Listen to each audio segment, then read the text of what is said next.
जाको सदगुरु न मिला, व्याकुल दहु दिस धाये। आखि न सूझे बावरा, घर जर घूर बुता। सदगुरु मिला तो सब मिला, ना तो मिला न कोई। मात पिता सुत बांधवा, ये तो घर घर हो। भव से तारक तुम ही, जन उद्धारक तुम ही, संत प्यारे। सदगुरु दीन बंधु हमारे। भव से तारक तुम ही, जन उद्धारक तुम ही, संत प्यारे। सदगुरु दीन बंधो हमारे। सदगुरु दीन बंधो हमारे। आप बिन है न कोई सहारा, जग में देखा वो समझा विचारा। आप बिन है न कोई सहारा, जग में देखा वो समझा विचारा। मित्र सुतदार हैं, स्वार्थ के यार हैं, भव के धारे। नित्य डूबते डुबाते हैं सारे। भव से तारक तुम ही, जन उद्धारक तुम ही, संत प्यारे। सदगुरु दीन बंधु हमारे। सदगुरु दीन बंधु हमारे। काम क्रोधादि से मैं ग्रसा हूँ, भोग के मोह में मैं फंसा हूँ। काम क्रोधादि से मैं ग्रसा हूँ, भोग के मोह में मैं फंसा हूँ। इससे लाचार हूँ, डूबता धार हूँ, कर किनारे। अपने चरणों का दीजिए सहारे। भव से तारक तुम ही, जन उद्धारक तुम ही, संत प्यारे। सदगुरु दीन बंधो हमारे। सदगुरु दीन बंधो हमारे। है सहायक जगत के जो मेरे, दूर करते हैं चरणों से तेरे। है सहायक जगत के जो मेरे, दूर करते हैं चरणों से तेरे। ज्ञान के सिंधु तो, दीन के बंधु तो, दुख हारे। भक्षकों से हमें ले उबारे। भव से तारक तुम ही, जन उद्धारक तुम ही, संत प्यारे। सदगुरु दीन बंधु हमारे। सदगुरु दीन बंधु हमारे। ज्ञान वैराग्य से हीन हूँ मैं, चाह ज्ञान से दीन हूँ मैं। ज्ञान वैराग्य से हीन हूँ मैं, चाह ज्ञान से दीन हूँ मैं। शक्ति दो भक्ति दो, पद में अनुरक्ति दो, निज उधारे। मोक्ष अभिलाष हो प्राण प्यारे, मोक्ष अभिलाष हो प्राण प्यारे। भव से तारक तुम ही, जन उद्धारक तुम ही, संत प्यारे। सद्गुरु दीन बंधु हमारे, सद्गुरु दीन बंधु हमारे, सद्गुरु दीन बंधु हमारे। जीवन में नई ऊंचाइयों को छूना है, अपनी मंजिल प्राप्त करना है, अपने लक्ष्यों को साधना है, तो उसके लिए एक ही तरीका है कि पूरी शिद्दत से समर्पित हो जाए अपने लक्ष्य के प्रति और उनके जो नियम हैं उसको फॉलो करें। देखिए जरा ये लक्ष्य क्या दिख रहा है, नहीं घूम रहा है, लग रहा है। उसके नियम को फॉलो करें। अगर इस जीवन में हमेशा आनंदित रहना है, खुश खुश रहना है, तो उसका भी अपना नियम है। खेत में अच्छी फसल चाहिए तो उसका भी अपना नियम है। और अपने लक्ष्यों को साधना है, मंजिल को प्राप्त करना है, तो उसका भी अपना नियम है। और अच्छे से पढ़ाई करनी है तो उसका भी अपना नियम है। सबसे पहले अगर हम स्टूडेंट हैं, पढ़ाई लाइफ में हैं, तो उसका एक रूल है अपना। सबसे पहले हम टाइम टेबल बनाएं, उठने का टाइम टेबल, पढ़ने का टाइम टेबल, खाने पीने का टाइम टेबल, घर में माता पिता है, मम्मी पापा, उनका हेल्प करने का टाइम टेबल। पढ़ाई में सबसे पहले हम उठने का टाइम टेबल बनाना है। जो जितना जल्दी उठता है, पहली बात तो यह है कि जल्दी सोएंगे तब जल्दी उठेंगे। इधर ही सो रहे हैं 10 बजे, 11 बजे, 12 बजे तक, तो उधर उठना मुश्किल होगा। 4 बजे 5 बजे उठना मुश्किल होगा। तो निश्चित समय पर सोएं। इधर आप सो जाएं 9:30 10 बजे के अंदर और उधर उठ जाएं 4:30 बजे 5 बजे। उठ करके बढ़िया हाथ पैर धो लें या निवृत्त हो जाए, बढ़िया से नहा धो लें, फिर पढ़ाई में लगी, स्टडी करिए।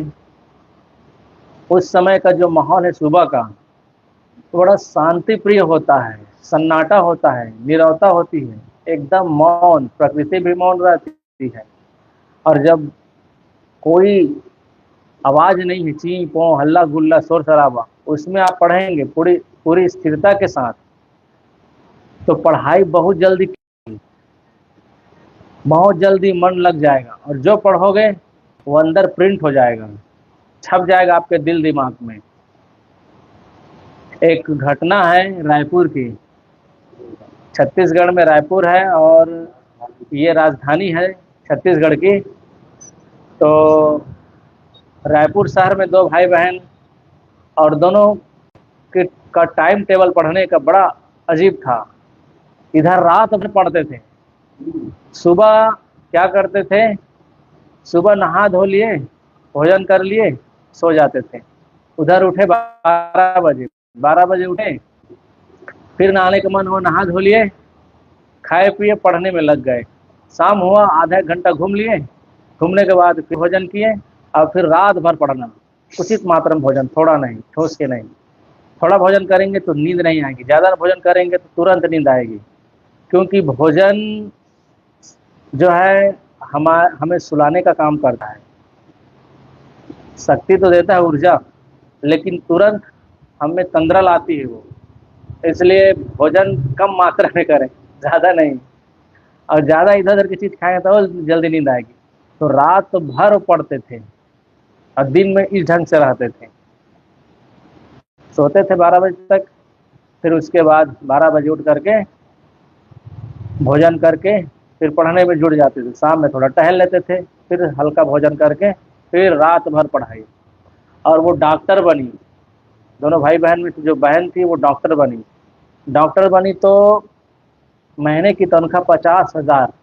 लेकिन उससे वो संतुष्ट नहीं हुई, सोची कि मुझे और आगे पढ़ाई करना चाहिए। तो वो पढ़ाई को वो नौकरी पे लात मार के नौकरी छोड़ करके वो फिर आगे की पढ़ाई की, सर्जन की पढ़ाई, स्पेशलिस्ट, किसी एक विषय में महारत हासिल करना, उसका मर्मज्ञ होना। तो वो एक विषय में सर्जन भी हो गई। फिर 1 महीने का वो 70,000 से अधिक, फिर कुछ दिनों में लाख मिलने लगा। तो उनकी मेहनत ने रंग लाया। इधर इधर घूमते रहेंगे, गपबाजी करेंगे तो कोई काम नहीं होगा, समय व्यर्थ जाएगा। ये जवानी एक कामद मणि है, और गुजर जाने के बाद सिर्फ आदमी पछताता है कि काश मैं थोड़ा और पढ़ लेता, तो आज इस ढंग से मजदूरी ना करता, दर दर की ठोकरें ना खाता। वो थोड़े में ही चूक हो जाती है।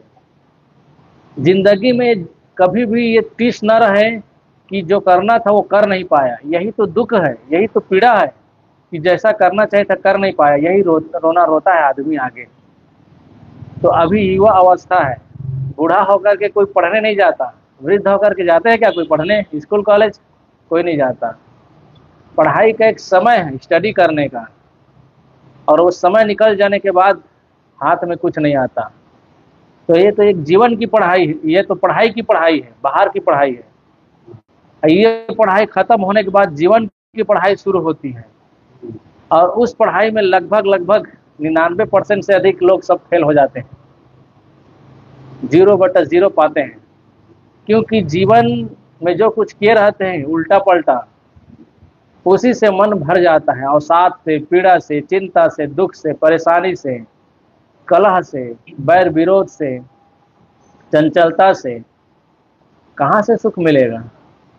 सुख कहीं दराज पे धरा है क्या, अलमारी में, गोदरेज में, या कहीं रखा है? तो कहीं अलग से नहीं रखा है जेब में, पॉकेट में सुख। सुख के द्वार को हमने खुद बंद किया है। अपने मन को अच्छी जगह न लगा करके, पढ़ाई में न लगा करके, गप्पबाजी में लगा रहे हैं, सैर सपाटा में लगा रहे हैं, व्यर्थ के प्रपंचों में। अब उधर बैठे हैं, उसी को स्टडी करते तो कुछ समझ में आ जाती। घूमना है तो घूम लो, उसका तो समय निकालना पड़ेगा ना। घूमना है घूम लो, बाकी माँ बाबू जी हैं उनका हेल्प करो, कहीं काम बटाओ तो वो भी सीख जाओगे, घर में कैसे बनाना है, क्या बनाना है। पढ़ाई करोगे तो पढ़ाई का ज्ञान मिलेगा।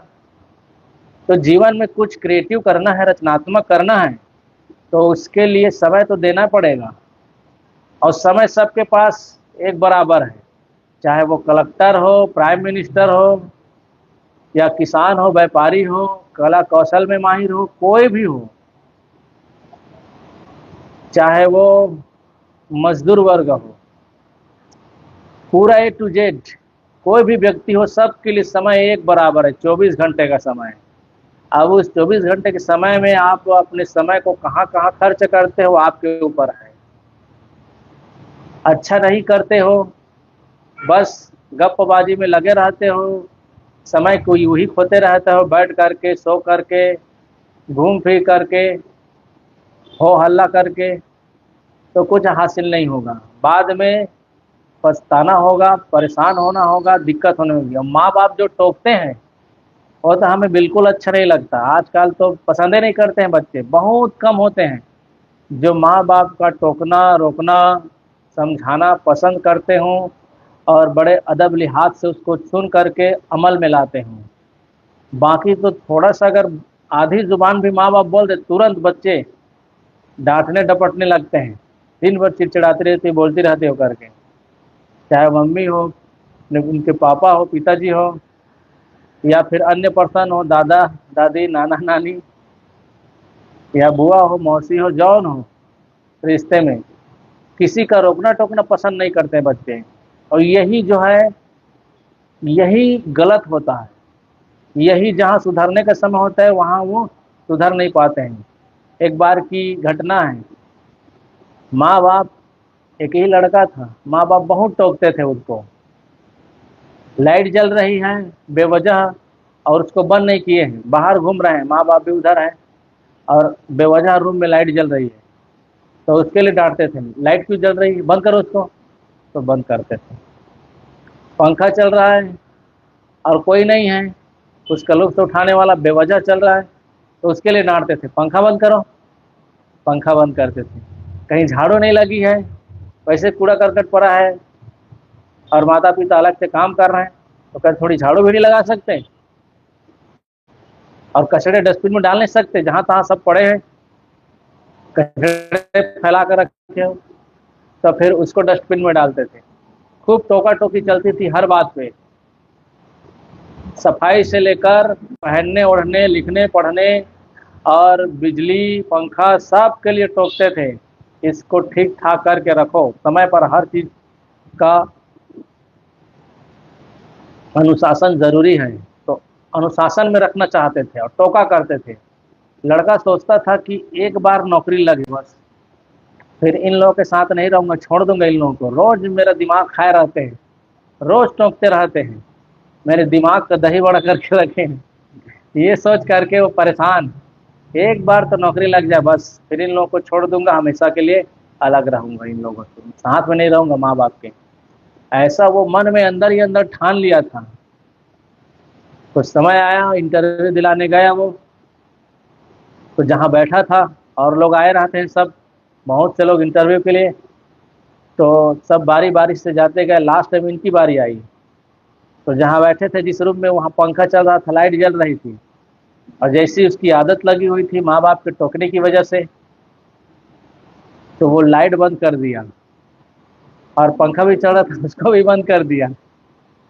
और जहाँ किनारे डस्टबिन रखी थी, आसपास कूड़े करकट गिरे हुए थे, फल के छिलके, पॉलीथीन वगैरह, तो उसको उठा करके डस्टबिन में डाल दिए। उसके बाद फिर वो इंटरव्यू दिलाने गया ऊपर। जब गया तो जो साक्षात्कार करता है, इंटरव्यू लेने वाला, उसने कहा तुम्हारा सिलेक्शन हो गया, अब कोई चीज़ दिखाने की ज़रूरत नहीं है कि तुम कितना पढ़े लिखे हो, तुम्हारी कितनी डिग्री है, ये सब बताने की ज़रूरत नहीं है, मैंने तुम्हारे कारनामे देख लिए हैं, इसलिए तुम सेलेक्ट हो गए हो, कल से आ जाना काम पे। कहे सर ये कैसे हुआ, क्या बात है?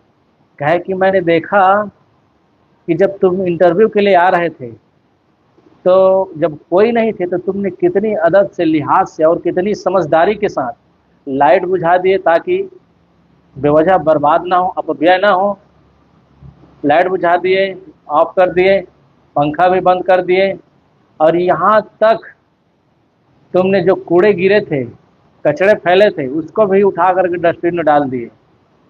तो ये जो समझदारी है, ये जो अपनापन है, कहीं भी ये देखने को नहीं मिलता। इसलिए मैंने तुम्हारी डिग्री नहीं देखी, और ना तुम्हारी पढ़ाई देखी है, ना तुम्हारी काबिलियत देखी परखी, बस मैंने तुम्हारे जीने का अंदाज, तुम्हारी समझदारी देखी, इसलिए तुम सेलेक्ट हो गए। तब वो नीचे उतर करके खूब रोता है, फुट फुट करके। किस लिए रोता है? अपने माँ बाप के लिए।